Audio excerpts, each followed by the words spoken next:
Hey guys, you're watching the Tacundra series on the WHIPBASH channel. I'm Mikey Swartz. If you're not familiar with the series, I'll fill you in. We are attempting for the first time ever to put a 5.7 liter Tundra V8 into a second gen Tacoma. Recently, we decided to pull the entire cab off the truck so we can slide the whole cab back and slide the engine back for a better weight distribution. If you do the swap without sliding the cab back, you're not going to run into this problem. But I'm at the point where I'm going to have to remove this oil filter / oil cooler housing because it's going to interfere with my power steering rack. For now, my main goal is to just get it off of there, get it out of the way. Once it's off of there, there should be plenty of options for relocating it. I pulled up a picture of a 3UR engine on the internet, and I can see there's just 2 round holes down there for the oil to flow out and back in. So we should be able to put like AN fittings there or nipples or whatever. Should be able to thread those holes, you know, and make something work. And as far as the oil cooler lines go, I've already followed these. These are coolant lines that run up through. They're actually kind of weird because they run right along the engine and they get in the way of a lot of stuff. Or maybe I should say there's a lot of stuff in the way of them because I know they're going to suck to remove. Once you follow them all the way up here, they turn into hoses. I might just cap those hoses off and then I can run an air to oil cooler with an aftermarket remote oil filter housing. I'm excited to do this because ever since I first laid eyes on this engine, I was kind of worried about this thing. I didn't like the looks of it from day one, and I'm happy to get rid of it right now.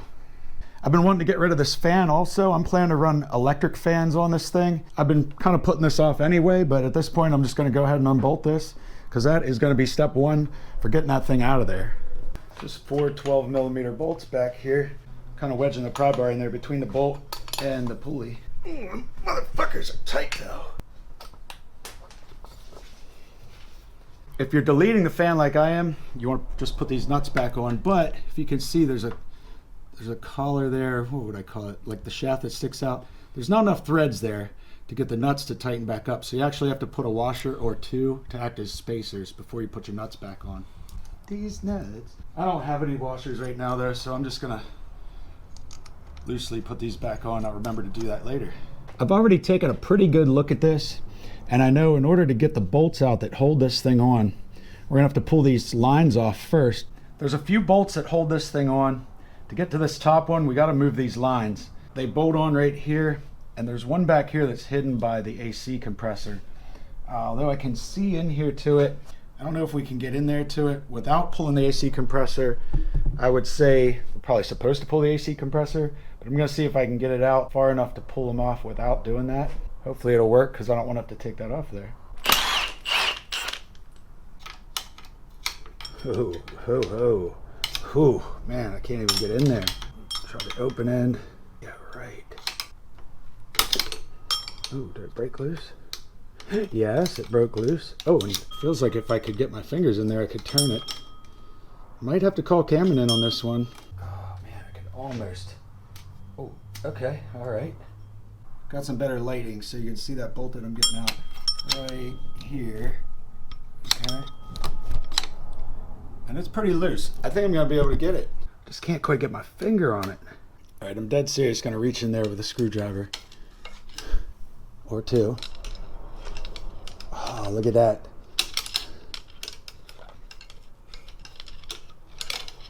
Yes, yes. Wow, there's a lot more threads grabbing than I thought. Jeez, come on. How long does this thing have to be? It's working, but... Oh, it's out. So sweet. All right, there is an oil pressure sensor on here. I'm gonna pull the plug on that. And now I'm gonna see how many of these bolts I can actually get to. There's a bolt behind here. This one's wide open, so that one won't be a problem. But then there is one right here that this line's gonna be in the way of. And then this one here is a nut on a stud. That one's got both lines in front of it. So we're gonna have to really try to push those lines around to be able to get this off of here without pulling the AC compressor. So I'm gonna wait till last for this one, since that's the easy one to get to. That'll hold it in there nice and snug until I get the other ones out. I think I'm gonna try to get the hardest ones out first. That would be these 2 up here. I think I might be getting lucky here, but this is a 3/8 14 mil with a flex. And this is gonna go right in here onto this one like butter. Oh, you fucker. Not really at the right angle for this, but that's what happens when you're trying to film.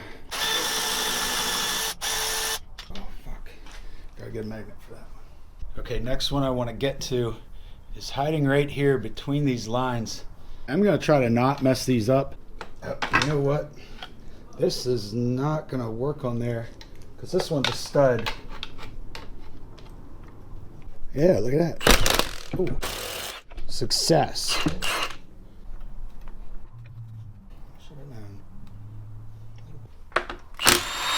I'm still leaving this last bolt in place, the easiest one to get to, because there's a bracket in the back of this thing too that I got to pull off.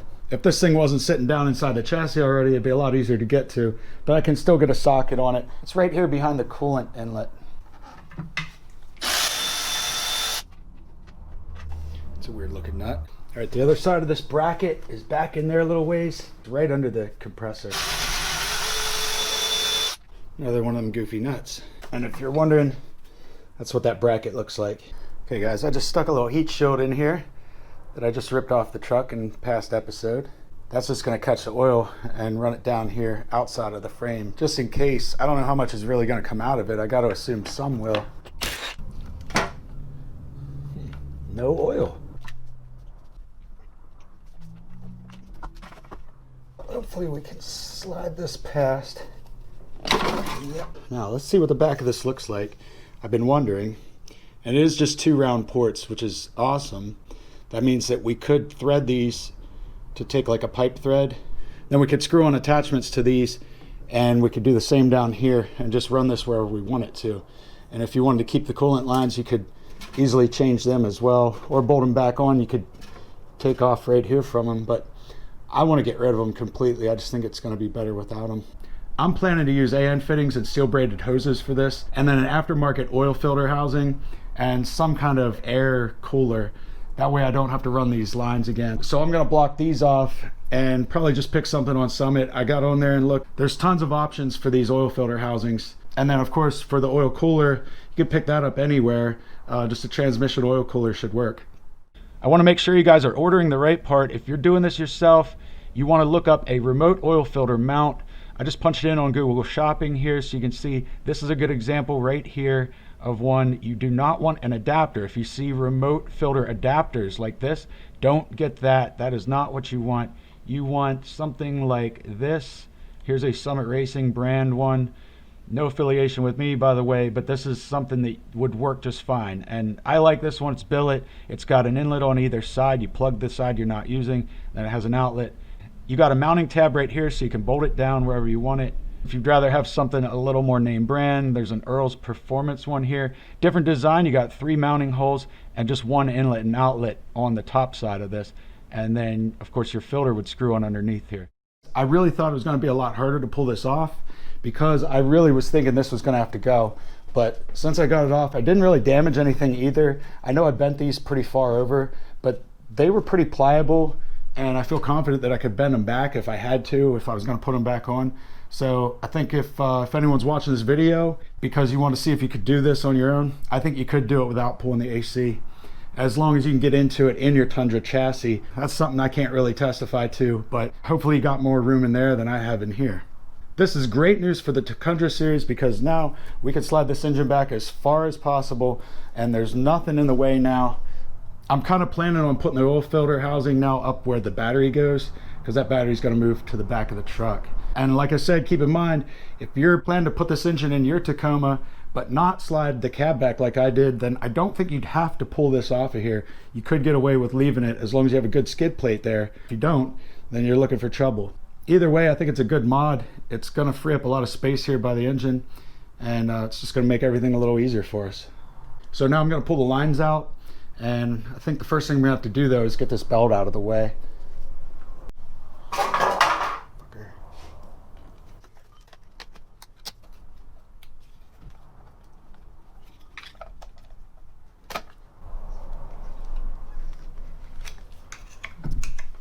Come on, bitch.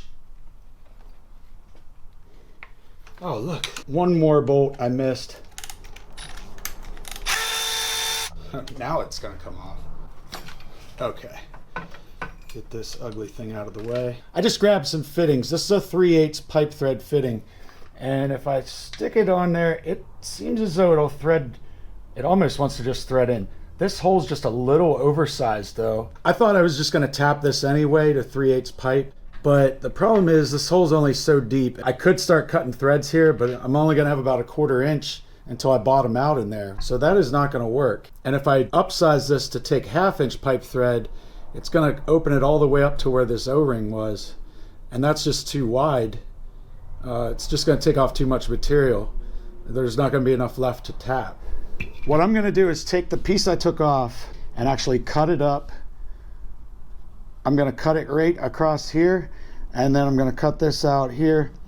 I'll plug up the port that goes down through here, and then I will tap these to 1/2 inch pipe. That way I can just bolt this on and I can unbolt it. And then of course, if I ever need to change the engine or something like that, I can just bolt this onto a new one. All right, here's my plan. I'm gonna cut this straight across here. There's a port inside here that runs from here. So we're gonna have to plug that. I figured we could just tap that also and put a pipe plug in it. That'd probably be the best thing to do. So I'm gonna cut this straight across here. I'm gonna leave a little room so I can tap it. And then once I get up to here, I'm gonna cut like in from here. And then on the back side of this, I'm gonna cut probably right about here, straight down through all the way up till I meet the other cuts. So hopefully 3 straight cuts and this thing will come apart. Angle grinder might not be the best way to cut this, but it's all I got here right now, so here we go.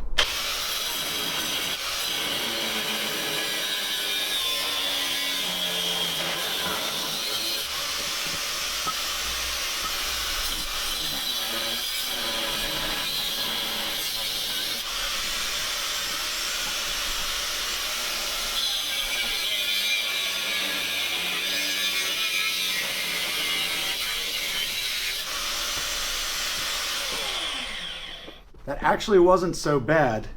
It cut pretty nice, and I just got a little bit there to break off. Okay, nice. So you can see what we're working with here now. These are outlet ports that we're going to use to connect the hoses to. This is the extra port that we're going to have to plug, but I just realized something. We can actually use that to tap this back into. So what we'll do is we'll put a reducer in there so we can thread this in. This should be 1/8 inch pipe thread. So we'll thread that in there, and that's gonna give us a real clean look. And then we won't have to buy any extra adapters for up here. Usually you would wanna run this after your oil filter. This is gonna catch it before the oil filter, but I'm not too concerned. I think it's good enough that it's here. And really I think this is just for a dummy light anyway. I don't think it actually has an oil pressure gauge. You guys would know better if you have a Tundra, I'm not sure. Let me show you how this will look then. So this will pop back on here, just like this. And then this little guy will be threaded into a reducer right here. So it's gonna give it a clean look.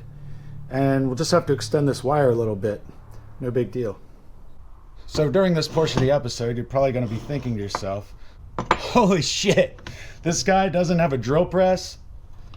He doesn't even have a vise. But that's not gonna stop me from drilling this. Oh shit. Oh God.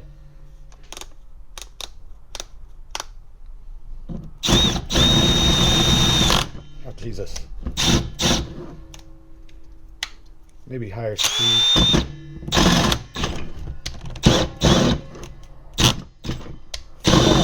Okay. All right, guys. I'm going full killer mode. Holy shit, that motherfucking drill bit is brand new.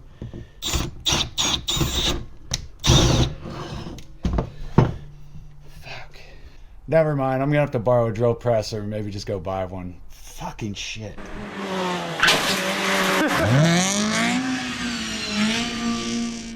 Alright guys, if you're trying to finish this job up, you're gonna need a 1/2 inch NPT tap, a 23/32 inch drill bit, and a drill press. I'm gonna finish mine up after I get the body back on the truck, but it's gonna be a while because I got a lot of work ahead of me.